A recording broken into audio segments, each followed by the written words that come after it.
شروع کریے میں ذرا چیک کر لوں.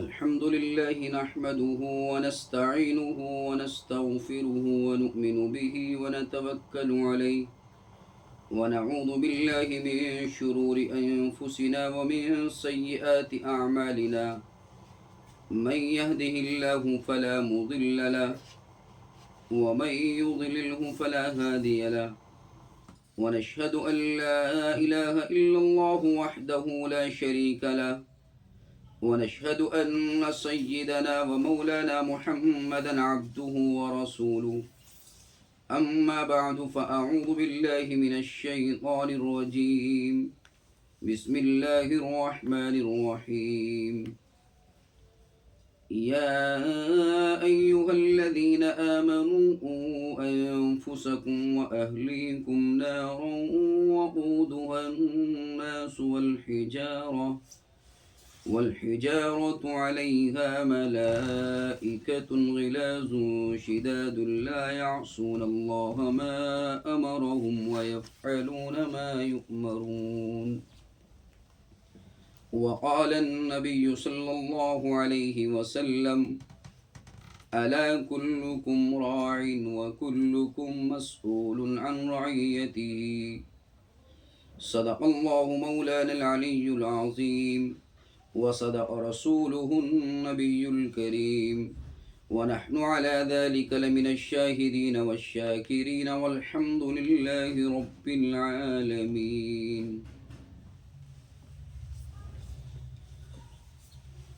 محترم حضرات اور معزز سامعین اور میری مائیں بہنیں اور معزز خواتین اسلام، سب سے پہلے ہم اللہ کا شکر ادا کرتے ہیں کہ اللہ تبارک و تعالی نے اپنے دین کی نسبت پر ہم سب کو جمع ہونے کی اور جڑنے کی توفیق عطا فرمائی. اس کے بعد ہم شکر ادا کرتے ہیں اور بہت قابل مبارکباد ہیں ہمارے استاذ محترم مولانا سیف اللہ صاحب اور ان کے صاحبزادے مولانا شارق صاحب اور ان کا پورا گھرانہ کہ جنہوں نے یہ دینی پروگرام کا سلسلہ شروع کیا کہ تاکہ ہمارے بہت سے وہ حضرات اور خواتین کہ جو کہیں جا کر دین نہیں سیکھ سکتے ہیں تو وہ گھر بیٹھ کر بھی دین کی باتیں سن سکیں اور ان پر عمل کر سکیں. اللہ تبارک و تعالی سے دعا ہے کہ اللہ رب العزت اس سلسلے کو ہمیشہ جاری اور ساری فرما اور اس کا فیض چہار دانگ عالم میں مشرق و مغرب میں ہر طرف اس کا فیض جاری فرمائے. مجھے جو ٹاپک دیا گیا ہے، جو موضوع ہے، آپ کو اشتہار کے ذریعے معلوم ہو چکا ہوگا، وہ ہے اولاد کی تربیت اسلام کی روشنی میں. یہ موضوع تفصیل طلب ہے اور جو وقت دیا گیا ہے اس وقت میں اس موضوع پر مکمل شرح و بسط کے ساتھ گفتگو بہت مشکل ہے، لیکن میں کوشش کروں گا اور اللہ تبارک و تعالی سے دعا ہے کہ اللہ اس مختصر وقت میں جو صحیح باتیں اور اصول ہیں اولاد کی تربیت کے سلسلے میں، اللہ تبارک و تعالی مجھے سمجھانے کی، آپ کو سمجھنے کی اور ہم سب کو عمل کرنے کی توفیق عطا فرمائے. اولاد کی تربیت، اس تعلق سے میں نے 3 حصے تقسیم کیے ہیں کہ ہم 3 حصوں پر گفتگو کریں گے. نمبر 1، پہلا حصہ اولاد کی پیدائش سے پہلے کا ہے. دوسرا حصہ اولاد کی امید ہونے کے بعد کا ہے. اور تیسرا حصہ ہے اولاد کی دنیا میں آنے کے بعد.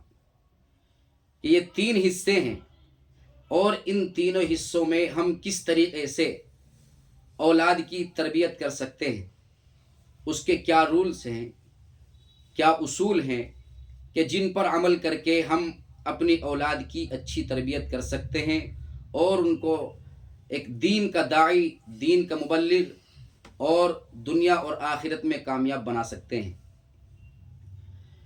تو سب سے پہلے بات سمجھنے کی ہے کہ اللہ تبارک و تعالی نے جہاں انسان کو بہت سی نعمتوں سے نوازا ہے، ان میں ایک نعمت ہوتی ہے اولاد کی، اور اللہ تبارک و تعالی نے ہر انسان کے اندر یہ فطری جذبہ اور خواہش رکھی ہے کہ جب وہ جوان ہو، شادی ہو جائے، تو اس کی خواہش ہوتی ہے کہ وہ صاحب اولاد بھی ہو۔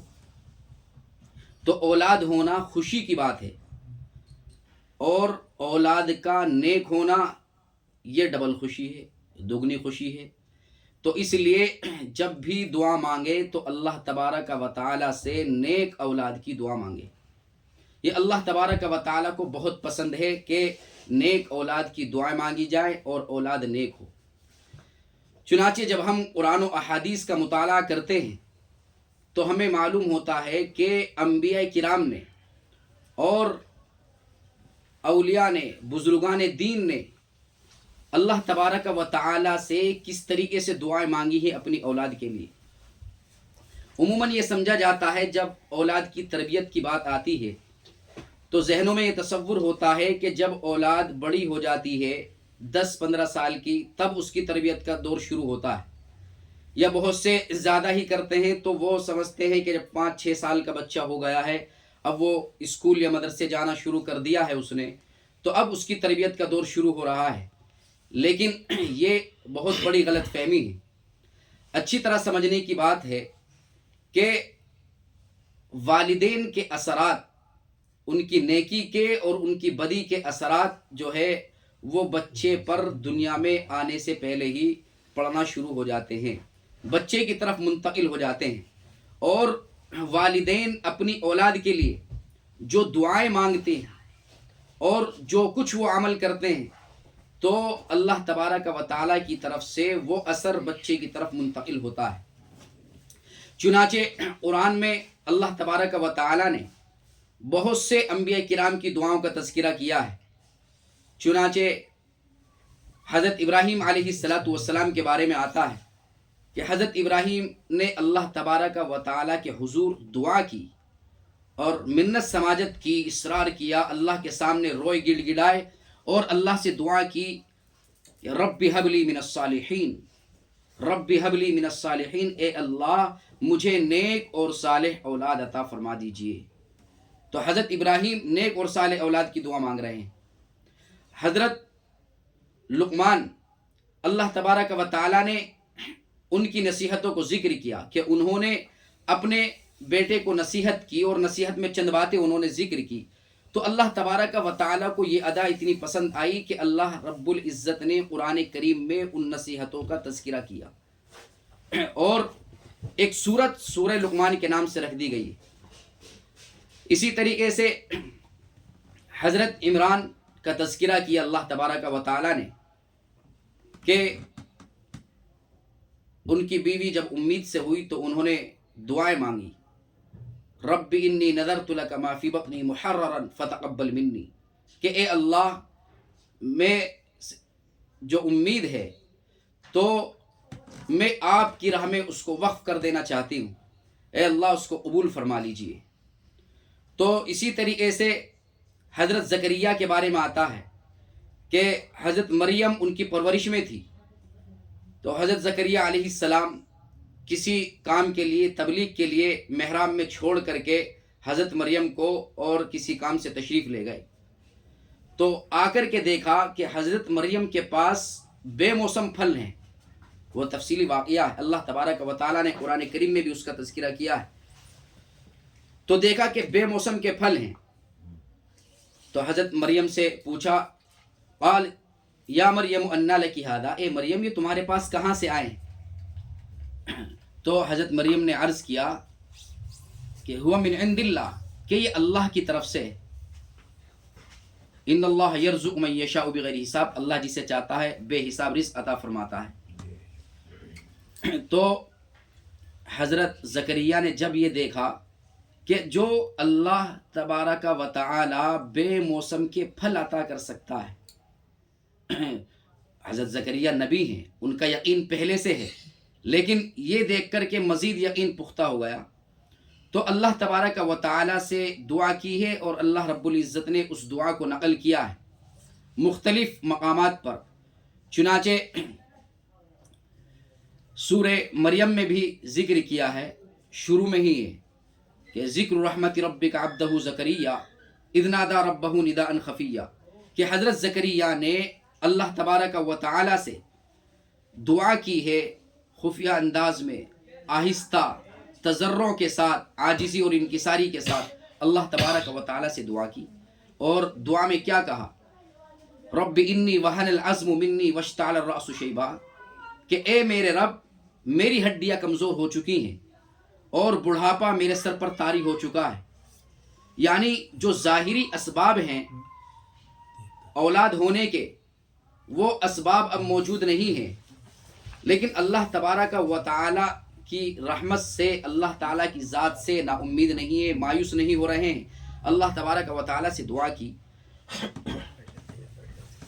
کہ اے اللہ لم اکن بدعائک رب شقیہ، کہ میں آپ سے دعا کر کے مایوس نہیں ہوتا ہوں، محروم نہیں رہوں گا۔ اور دعا کیا کر رہے ہیں؟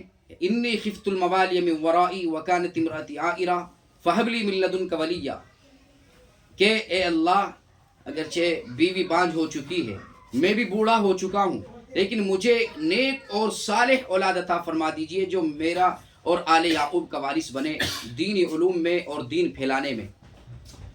تو معلوم یہ ہوا کہ اللہ تبارک و تعالی نے قرآن کریم کے اندر بہت سے انبیاء کرام کا تذکرہ کیا، ان سب نے اولاد کے لیے دعا مانگی ہے، لیکن جب ان الفاظ پر غور کیا جاتا ہے تو معلوم ہوتا ہے کہ محض انہوں نے اولاد کے لیے دعا نہیں مانگی، بلکہ نیک اور صالح اولاد کے لیے دعا مانگی ہے۔ اے اللہ آپ ہمیں نیک اور صالح اولاد عطا فرما دیجیے۔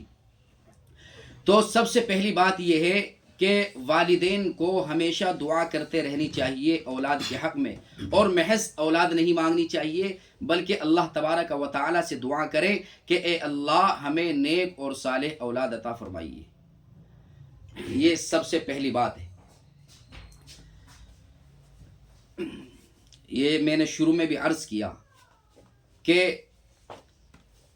والدین کی دعائیں، ان کے نیک اعمال کے اثرات بچے پر منتقل ہوتے ہیں۔ اسی طریقے سے جو کچھ وہ کرتے ہیں، چاہے وہ نیک عمل ہو یا برا عمل ہو، تو وہ اس کا اثر بچے پر پڑتا ہے اور وہ بچے کی طرف منتقل ہوتا ہے۔ تو معلوم یہ ہوا کہ بچے کے پیدا ہونے سے پہلے، اولاد کے دنیا میں آنے سے پہلے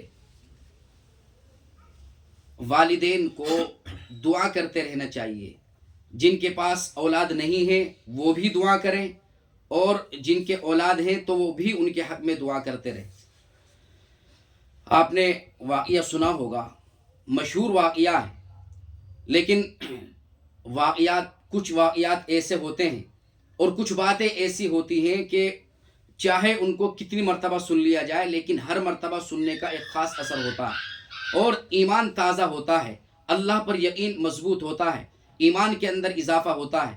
آپ نے سنا بھی ہوگا کہ ایک بزرگ تھے، وہ سفر میں جا رہے تھے، نہر سے ان کا گزر ہوا، نہر کے پاس سے ان کو بھوک لگ رہی تھی۔ انہوں نے دیکھا کہ ایک سیب ہے جو تیرتا ہوا آ رہا ہے، تو انہوں نے اس سیب کو اٹھایا اور اٹھا کر کے اس کو کھایا۔ کچھ حصہ کھایا تھا کہ ان کے ذہن و دماغ میں یہ بات آئی کہ یہ سیب میری ملکیت تو نہیں ہے، نہ جانے کس کی ملکیت ہوگی، اور میں نے بغیر اجازت کے اس کو کھا لیا ہے، تو یہ تو گناہ ہو گیا، اب کیا کرنا چاہیے؟ تو دل میں خیال آیا کہ اس کے اصل مالک کو ڈھونڈنا چاہیے کہ اس کا اصل مالک کون ہے، تاکہ یہ میں نے جو بغیر اجازت کے کھایا ہے تو اس کی تلافی ہو سکے، ورنہ اللہ تبارک و تعالیٰ کے یہاں جواب دینا ہوگا۔ بہت غور سے سننے کا واقعہ ہے۔ تو ان کے دل میں یہ پیدا ہوا، یہ خیال آیا کہ اللہ کے یہاں میں کیا جواب دوں گا۔ چنانچہ انہوں نے سوچا کہ پانی جس طرف سے بہہ رہا ہے تو یہ اسی طرف سے آیا ہے، مجھے اسی طرف چلنا چاہیے۔ چنانچہ یہ اسی طرف چلنا انہوں نے شروع کر دیا۔ قریب میں دیکھا کہ ایک باغ ہے سیب کا، اور اس کے درخت کی کچھ شاخیں ٹہنیاں وہ سمندر کے پانی پر، نہر کے پانی پر پڑ رہی ہیں۔ تو وہ سمجھے کہ یہاں کوئی پرندہ بیٹھا ہوگا اور اس نے اس سیب کو گرایا ہوگا، تو لہذا اس کے اصل مالک سے ملنا چاہیے۔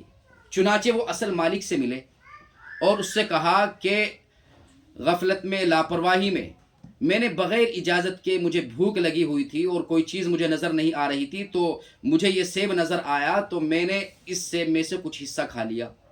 اب آپ یا تو مجھے معاف کر دیں یا مجھ سے کچھ اس کی مزدوری کرا لیں۔ تو ان کے ذہن میں بھی نہ جانے کیا بات آئی، انہوں نے کہا کہ میں معاف نہیں کروں گا۔ اب ان کے دل میں مزید خوف پیدا ہوا کہ یہ معاف نہیں کریں گے تو اللہ تبارک و تعالیٰ کے یہاں کیا جواب دیا جائے گا۔ اللہ کا خوف دل میں پیدا ہوا تو انہوں نے کہا کہ آپ معاف کر دیں اللہ کی رضا کے واسطے، اللہ کی رضا کے لیے۔ اگر آپ معاف نہیں کر رہے ہیں تو آپ مجھ سے کچھ مشقت کا کام کرا لیجئے، آپ مجھ سے محنت مزدوری کرا لیجئے تاکہ یہ اس کا بدل ہو جائے۔ چنانچہ وہ اس پر راضی ہو گئے اور انہوں نے کہا کہ اس کی ایک شرط ہے، میں اس شرط کے ساتھ تمہیں معاف کر سکتا ہوں۔ وہ شرط یہ ہے کہ میری ایک بیٹی ہے، وہ بیٹی نابینا ہے، اندھی ہے، وہ گونگی ہے اور لولی لنگڑی ہے۔ تم اس بچی سے شادی کرو، اس سے نکاح کرو اور ہمیشہ مرتے دم تک اس کی خدمت کرو۔ اگر تم اس کام کے لیے تیار ہو اور اس کی زندگی بھر خدمت کرو گے تو میں تمہیں معاف کرتا ہوں۔ اب یہ سوچنے لگے کہ ایک سی زندہ لاش کہ لولی لنگڑی ہے، نابینا ہے، گونگی ہے، لیکن اللہ تبارک و تعالیٰ کے یہاں جواب دہی سے بہتر یہ ہے کہ اس کی خدمت کر لی جائے۔ اس کو برداشت کر لیا۔ انہوں نے کہا کہ ٹھیک ہے، میں اس کو ایکسیپٹ کرتا ہوں، میں اس کو قبول کرتا ہوں۔ دیکھیں کتنا خوف خدا ہے کہ ذرا سی بات پر پوری زندگی کے لیے ایسی لڑکی کہ جو لولی لنگڑی ہے، نابینا ہے، گونگی ہے، اس کی خدمت کے لیے تیار ہو گئے۔ چنانچہ یہ ہوا کہ انہوں نے اس سے نکاح کر لیا۔ نکاح کے بعد جب اس کا سامنا ہوا، اس کو دیکھا تو دیکھا کہ بیوی تو انتہائی حسین و جمیل ہے، خوبصورت ہے، بڑی نیک معلوم ہوتی ہے۔ اب اس سے معلوم کیا کہ تم ان کی بیٹی ہو، تو کہا کہ جی ہاں میں ان کی بیٹی ہوں۔ کہ تمہاری کوئی اور بہن بھی ہے؟ انہیں ایسا ہوا کہ ہو سکتا ہے کہ لا علمی میں جن سے نکاح ہونا تھا ان سے نکاح نہیں ہوا، کسی اور سے نکاح کر دیا گیا، تو اس لیے اپنے دل کی تسلی کے لیے معلوم کیا کہ تمہاری کوئی اور بہن بھی ہے؟ انہوں نے کہا کہ کوئی اور بہن نہیں ہے۔ تو اب انہیں تذبذب ہوا۔ پھر بعد میں جب ملاقات ہوئی سسر سے تو معلوم کیا، انہوں نے پوچھا کہ کیسا پایا؟ انہوں نے کہا کہ آپ نے تو کہا تھا کہ وہ لولی لنگڑی ہے، گونگی ہے، نابینا ہے، اندھی ہے، لیکن وہ تو بڑی حسین و جمیل ہے، بڑی خوبصورت ہے، بڑی اللہ والی ہے، بڑی نیک اور پارسا ہے، پرہیزگار ہے۔ تو انہوں نے کہا کہ میں نے یہ جو کہا تھا کہ وہ نابینا ہے، تو انہوں نے اس لڑکی نے، اس بچی نے کبھی زندگی میں جان بوجھ کر کسی نامحرم پر نگاہ نہیں ڈالی، تو اس اعتبار سے وہ نابینا ہے۔ اسی طریقے سے اس نے کبھی بغیر اجازت کے اپنے پاؤں گھر سے باہر نہیں نکالے ہیں، تو اس اعتبار سے وہ لولی لنگڑی ہے۔ اور اس نے کبھی کوئی غلط بات زبان سے نہیں نکالی ہے، وہ کوشش کرتی ہے کہ کوئی غلط بات زبان سے نہ نکلے، تو اس اعتبار سے وہ گونگی ہے۔ تو اس لیے میں نے کہا تھا کہ وہ لولی لنگڑی ہے، وہ نابینا ہے، وہ گونگی ہے، وہ قرآن کی حافظہ ہے، وہ عالمہ ہے، حدیث کی حافظہ ہے۔ تو اب ان کا رشتہ ہوا، نکاح ہو گیا، زندگی بسر ہوئی، تو ان کے یہاں ان کی نسل میں بیٹا پیدا ہوتا ہے جس کو ہم جانتے ہیں شیخ عبد القادر جیلانی کے نام سے۔ تو جب باپ ایسا ہو کہ ذرا سا سیب بغیر اجازت کے کھانے کی وجہ سے ان کے دل میں اس قدر خوف پیدا ہوا، اللہ کا ڈر پیدا ہوا کہ اللہ کے یہاں میں کیا جواب دوں گا، اور پھر بیوی بھی ایسی نیک اور پارسا، متقیہ، پرہیزگار، جب دونوں ماں باپ والدین ایسے، تو پھر ان کی نسل میں ان کے یہاں جو اولاد ہوتی ہے تو وہ شیخ عبد القادر جیلانی رحمہ اللہ جو ولیوں کے میں بھی ان کا ایک مقام ہے وہ پیدا ہوتے ہیں۔ تو معلوم یہ ہوا کہ والدین کا اثر، والدین کی دعاؤں کا، ان کے اعمال کا اثر بچوں کی تربیت پر پڑتا ہے ان کے دنیا میں آنے سے پہلے۔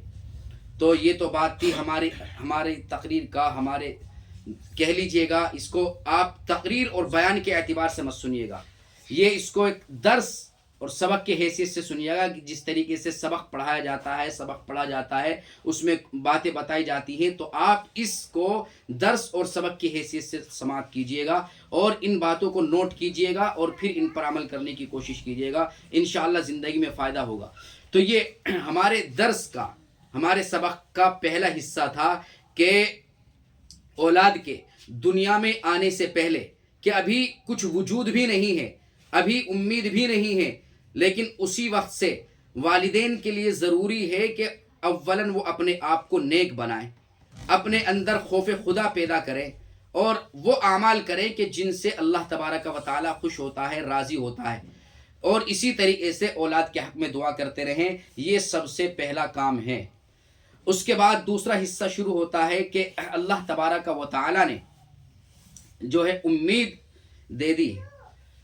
اب کسی کے یہاں امید ہو جاتی ہے اللہ تبارک و تعالی کی طرف سے، تو سب سے پہلا کام یہ ہے کہ اللہ کا شکر ادا کریں کہ اللہ تبارک و تعالی نے یہ نعمت کی تمہید عطا فرما دی ہے۔ بہت سے لوگ ہیں ان کے پاس دنیا کی بہت ساری نعمتیں ہیں، ان کے پاس جو ہے مال و دولت بھی ہے، حسن و جمال بھی ہے، نوکر چاکر بھی ہے، بلڈنگیں بھی ہے، دنیا کی ہر طرح کی آسائش اور نعمتیں ہیں، لیکن وہ اس نعمت سے محروم ہیں، ان کے پاس اولاد نہیں ہے۔ انہوں نے لاکھوں کروڑوں روپے خرچ کر دیے علاج میں اور ملک بیرون ملک علاج کروائے، اچھے سے اچھے ڈاکٹروں کو دکھا دیا، لیکن اللہ تبارک و تعالیٰ کی طرف سے ان کو یہ نعمت نہیں ملی ہے۔ تو اگر اللہ تبارک و تعالیٰ کی طرف سے میسج آ گیا اور امید ہو گئی تو سب سے پہلے اللہ کا شکر ادا کرنا چاہیے۔ اے اللہ تیرا لاکھ لاکھ شکر احسان ہے، اللہم لک الحمد کلو ولک الشکر، کلو زبان سے بھی اللہ کا شکر ادا کریں اور پھر 2 رکعت شکرانے کے طور پر ادا کریں کہ اللہ تبارک و تعالی اس بہترین نعمت سے اللہ رب العزت نواز رہیں۔ اب اس موقع پر آ کر کے چند تدابیر ہیں جو اختیار کرنے کی ہیں کہ جس سے بچوں کی نشو و نما پر، اولاد کی تربیت پر اور ان کی صحت پر اثر پڑتا ہے اور اولاد کی تربیت ہوتی ہے۔ یہ دوسرا حصہ ہے۔ نمبر 1، سب سے پہلی چیز یہ ہے کہ جو عرض کی میں نے کہ اللہ کے حضور جو ہے 2 رکعت نماز ادا کریں اور زبان سے بھی اللہ کا شکر ادا کریں۔ دوسرے نمبر پر چند احتیاطی تدابیر ہیں۔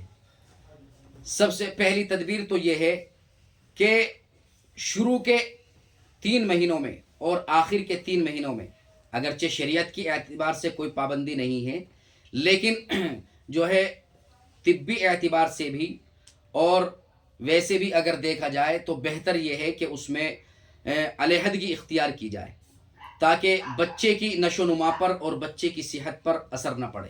شرعی اعتبار سے کوئی ممانعت نہیں ہے۔ اسی طریقے سے عورت کے لیے خاص طور سے، چونکہ ہمارے اس کا حصہ، اس پروگرام کا حصہ زیادہ تر خواتین ہیں اور بہت سے مرد حضرات بھی ہیں، تو کچھ باتیں وہ ہوں گی جو مرد حضرات کے لیے ہیں، کچھ باتیں وہ ہیں جو خواتین کے لیے ہیں، تو ہر ایک کو ان باتوں کو نوٹ کر لینا چاہیے اور اسی کے مطابق عمل کرنے کی کوشش کرنی چاہیے۔ تو یہ تدابیر ہے۔ سب سے پہلی تدبیر میں نے عرض کی۔ دوسرے نمبر پر تدبیر یہ ہے کہ اس وقت عورت کو خوش و خرم رہنا چاہیے۔ زندگی میں خوشیاں بھی لگی ہوئی ہیں، غمیاں بھی لگی ہوئی ہیں، کبھی خوشی ہے کبھی غم ہے، لیکن اپنے آپ کو اس طرح رکھنا ہے کہ ہمیشہ خوش رہے، مسکراتی رہیں، خوش رہے۔ عرب میں مشہور ہے کہ جو عورت امید کے وقت خوش و خرم رہتی ہے، حشاش بشاش رہتی ہے، تو جب بچے کی ولادت ہوتی ہے تو وہ بچہ جو ہے وہ بہادر ہوتا ہے اور زندگی میں کم روتا ہے، تو اس کا اثر بچے پر پڑتا ہے۔ تو ظاہر سی بات ہے زندگی میں خوشی بھی آ رہی ہے، غم بھی آ رہا ہے، لیکن اپنے آپ کو اس طرح رکھیں کہ ہمیشہ خوش رہنے کی کوشش کریں۔ بہت سی چیزیں ایسی پیش آتی ہیں، بہت سے واقعات ایسے رونما ہوتے ہیں کہ آدمی نہ چاہتے ہوئے بھی اس کو غم ہوتا ہے، اس کو پریشانی پیش آتی ہے، اس کو دقت پیش آتی ہے، لیکن اپنے آپ کو اس طرح ہینڈل کرے کہ ہمیشہ خوش رکھنے کی کوشش کرے۔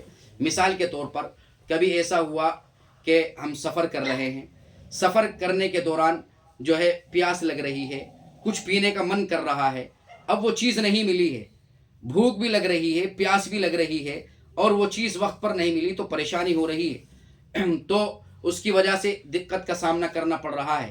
لیکن جو ہے خوش رہنا، ایسے موقع پر یہ تصور کرے کہ اللہ تبارک و تعالی نے اگر یہ چیز ہمیں فی الحال عارضی طور پر نہیں مل رہی ہے اور یہ مسائل ہمیں پیش آ رہے ہیں، لیکن اللہ تبارک و تعالی نے بہت ساری وہ نعمتیں، بہت ساری وہ چیزیں کہ جو ہم نے اللہ تبارک و تعالی سے مانگی نہیں ہے، اللہ نے ہمیں بن مانگے عطا فرما دی ہے۔ اللہ نے صحت و تندرستی عطا فرمائی ہے، اللہ نے ہمیں جو ہے قوت سماعت، سننے کی طاقت عطا فرمائی، بولنے کے لیے زبان عطا فرمائی ہے، اللہ نے بہت ساری بیماریوں سے ہمیں محفوظ رکھا ہے۔ تو یہ دوسرے نمبر کی چیز ہے۔ سب سے پہلی چیز ہے کہ پہلے 3 مہینوں میں اور اخیر کے 3 مہینوں میں احتیاط کریں۔ دوسرے نمبر کی تدبیر یہ ہے کہ اپنے آپ کو خوش رکھنے کی کوشش کریں اور پرسکون رہنے کی کوشش کریں۔ اگر غمی کا بھی کوئی موقع ہے، کوئی کسی مسئلے کا سامنا کرنا پڑ رہا ہے، کوئی دقت پیش آ رہی ہے، تو پھر بھی اپنے آپ کو کنٹرول کریں، اپنے آپ پر قابو رکھیں، اور یہ تصور کر کے کہ اللہ تبارک و تعالی نے بہت ساری نعمتوں سے نوازا ہے، تو یہ تصور کر کے اپنے آپ کو خوش رکھنے کی کوشش کریں۔ اس لیے کہ جتنا اس حالت میں خوش رہنے کی کوشش کی جائے گی، جتنا اپنے آپ کو خوش رکھیں گے، پرسکون رکھیں گے، اتنا ہی بچے کی صحت پر اثر پڑے گا اور بچہ اسی طریقے سے بہادر ہوگا اور خوش و خرم رہنے والا ہوگا۔ اس کے بعد نمبر آتا ہے ولادت کے بعد کا۔ ہمارے درس کے اور سبق کے 2 حصے ہو چکے ہیں۔ پہلا حصہ کہ ابھی کوئی امید بھی نہیں ہے، صرف محض خواہش ہے کہ اولاد ملنی چاہیے، تو اس میں یہ کہ اپنے آپ کو سنوارے، اپنے آپ کو اس طرح رکھیں کہ جس طرح اللہ تبارک و تعالی ہم سے چاہتا ہے، اللہ کے رسول صلی اللہ علیہ وسلم ہمیں دیکھنا چاہتے ہیں، اس طریقے سے اپنے آپ کو رکھیں۔ دوسرا حصہ ہے کہ جب اللہ تبارک و تعالی کی طرف سے خوشخبری مل رہی ہے، امید ہو گئی ہے، تو اس میں یہ تدابیر اختیار کی جائے۔ اور شوہر کی بھی ذمہ داری ہے، مرد کی ذمہ داری ہے کہ وہ پرسکون رکھنے کی کوشش کرے، اور اس طرح کے مسائل اگر سامنے آ رہے ہیں کہ جس سے پریشانی پیش آ سکتی ہے، تو ان مسائل کو خود ہینڈل کرے اور بیوی کو، گھر والی کو جو ہے خوش رکھنے کی کوشش کرے، اس کو پرامن اور پرسکون رہنے کی کوشش کرے۔ تیسرا حصہ ہے کہ بچے کی ولادت ہو چکی ہے، اب بچہ پیدا ہو چکا ہے، اللہ تبارک و تعالی نے اس نعمت سے سرفراز فرما دیا ہے۔ اب یہاں سے ایک نیا دور شروع ہوتا ہے اور اصل تربیت جو ہے اب یہاں سے شروع ہو رہی ہے۔ اب اس میں بہت ساری کوتاہیاں پائی جاتی ہیں، خواتین کے اندر اور مردوں کے اندر بھی، جن کوتاہیوں سے اپنے آپ کو بچانا ضروری ہے، اور کچھ چیزیں ہیں کہ جن پر عمل کرنا ضروری ہے۔ سب سے پہلی چیز یہ ہے کہ جب بچے کی ولادت ہو گئی ہے، اللہ تبارک و تعالیٰ کا شکر ادا کریں کہ اللہ رب العزت نے اس نعمت سے نوازا ہے۔ اللہ تبارک و تعالیٰ کا زبان سے بھی شکر ادا کریں اور نوافل پڑھ کر کے بھی اللہ تبارک و تعالیٰ کا شکر ادا کریں۔ اس کے بعد ہے کہ سب سے بہترین تحفہ اور سب سے پہلا تحفہ جو ماں اپنے بچے کو دیتی ہے وہ ہوتا ہے اس کا دودھ۔ ماں اپنے بچے کو جو دودھ پلاتی ہے، یہ سب سے بہترین تحفہ ہے اور سب سے پہلا تحفہ ہے۔ تو اللہ تبارک و تعالی نے جب یہ نعمت عطا فرما دی ہے، تو اگر کوئی پریشانی نہیں ہے میڈیکلی اور دودھ پلانا بچے کو نقصان دہ نہیں ہے، تو لازمی طور پر ہر عورت کی ذمہ داری ہے کہ وہ اپنے بچے کو دودھ پلائے۔ اس لیے کہ دودھ سے بہتر بچے کے لیے کوئی غذا نہیں ہو سکتی ہے. سب سے بہترین غذا بچے کے لیے دودھ ہوتا ہے. اس کو دودھ پلایا جائے، اسی سے اس کی بہترین نشو و نما ہوتی ہے. اچھا، اس میں خیال رکھنے کی ضرورت یہ ہے کہ جب بچے کو دودھ پلایا جا رہا ہے تو اس دودھ پلانے کے موقع پر بہتر تو یہ ہے کہ باوضو رہے.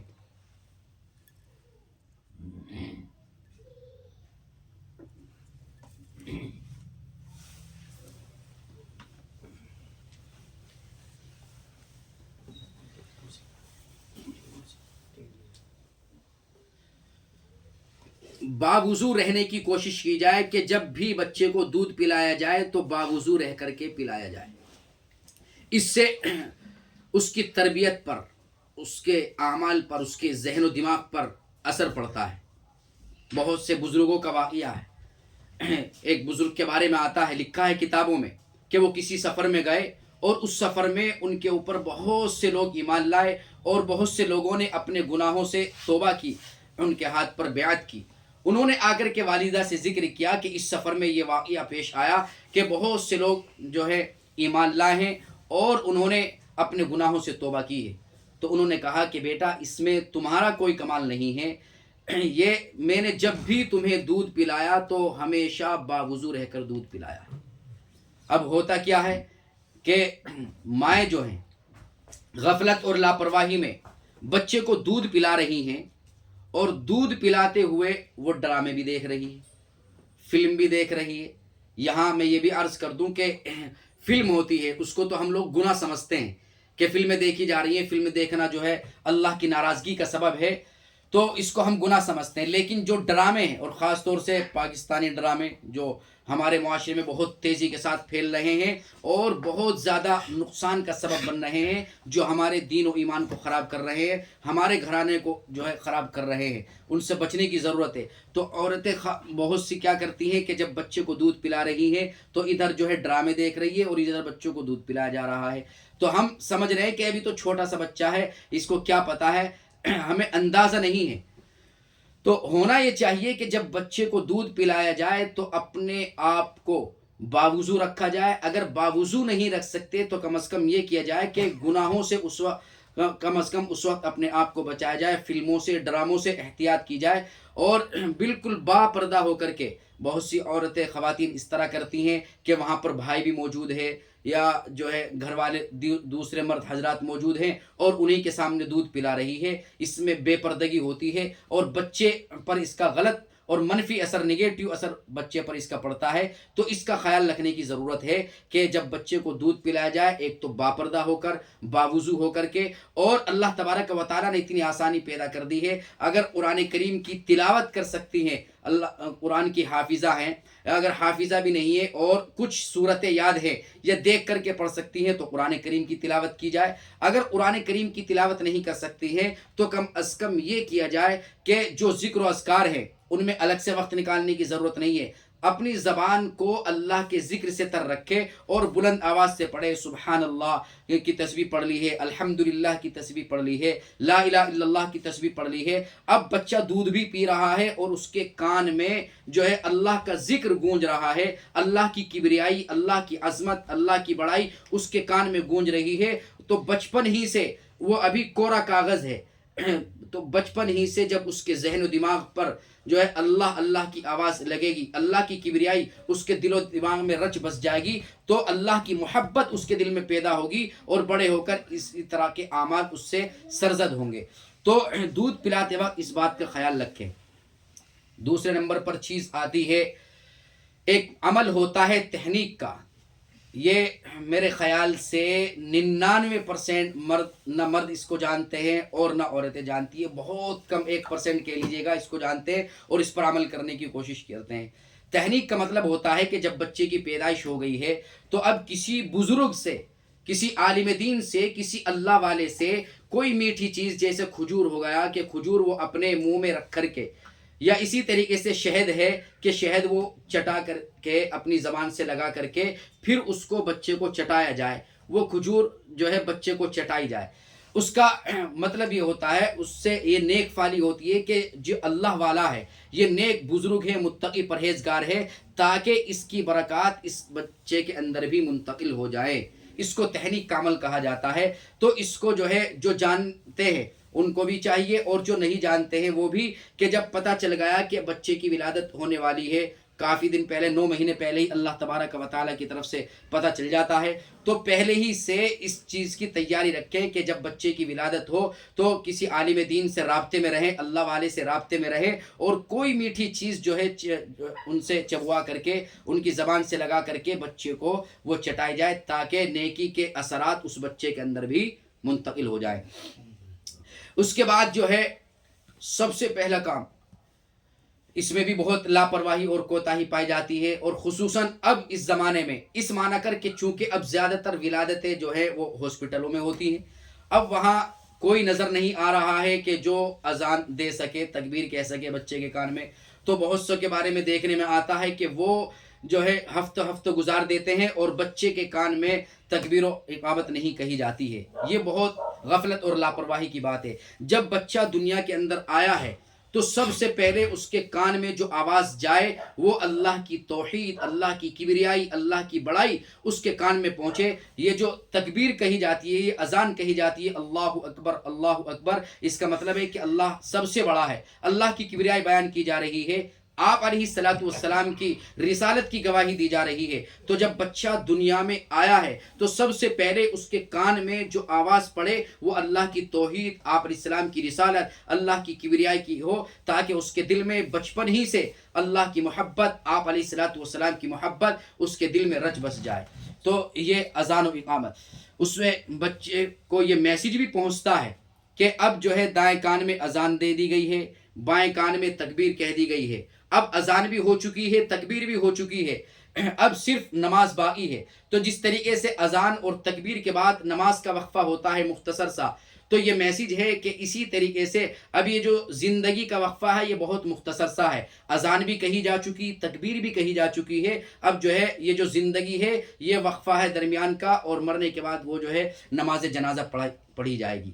تو تحنیک کا عمل کرایا جائے، اور اذان و اقامت جتنا جلد ہو سکے، اگر کسی سے رابطے میں ہیں اور وہاں پہنچ سکتے ہیں ہاسپٹل میں، تو کسی اللہ والے سے، عالم دین سے، بزرگ سے اذان و اقامت جو ہے بچے کے کان میں کہلوا لی جائے. اگر کوئی میسر نہیں ہے تو پھر گھر میں سے کوئی بھی جو ہے اذان پڑھ سکتا ہے.